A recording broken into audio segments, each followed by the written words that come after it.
Well, let's get a check of your first alert forecast now with meteorologist Tony Chivaroli. And Tony, many of the kiddos out of school, several graduates, and people just getting ready for summer. So if we're planning any vacays, getting on the road, how are we looking weather-wise? It's going to be pretty good for this week if anyone is planning on a little bit more in the way of travel, especially if it's going down to the coast now, because not so much for this past weekend, but now we forge on to drier conditions. So hoping that's putting some smiles on everyone's faces out there. For the morning, live check downtown Columbia. It is 6:16. Looking good again. A little bit more in the way of some sunrise color trying to make its way through. There's some breaks of clearing in the cloud layer out there. It's just not going to be widespread as we go over the next few hours. As we go to Columbia, we see 67, but then make our way over to Lexington, still winning out at 68 degrees. Orangeburg, you're just a degree shy at 67. Up back towards Batesburg and Leesville, 66. We keep that trend going down to Newberry, to Saluda. We go up towards Camden and Lugoff. A lot of temperatures around 64. Can push it to Sumter, over to Manning. A lot of similar temperatures yet around 65 or just below.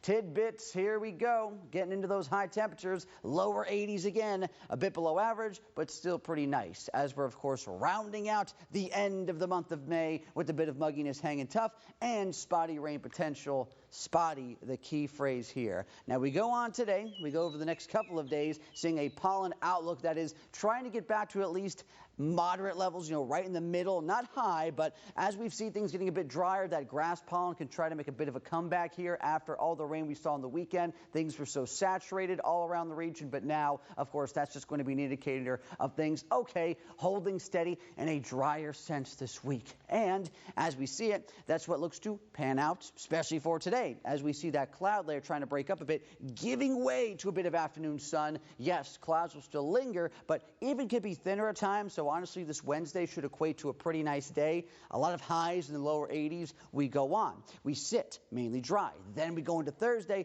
a bit more cloud cover. It's anticipated here. A little bit of a shakeup of the wind pattern. A little bit more moisture available. Should be holding steady. And that will, of course, work to shroud up our skies a bit more into the day. That doesn't mean some sun can't be peeking through at times, but it's going to be basically this trend where yesterday we got a bit more sun. Today we'll hold on to some of it, and then tomorrow it's mainly cloudy. And that's also going to be something that likely holds together for your Friday. Not much in the way of a change of that forecast, but also because of there being limited changes, there's not much in the way of rain chances. Yes, into the afternoon, a couple little bits of precipitation. Every day I'm going forward with 20% rain chances because it still is possible. It's just not going to be something I am confident in. And of course, it's just not the proper atmospheric setup for us to see much rain. So we go into an outlook for getting outdoor chores accomplished, and it's looking pretty good. Again, with some of that cloud cover mixing with the sunshine into the day, we are going to see highs around 80, pretty pleasant with very limited rainfall potential. So how about that for your hump day?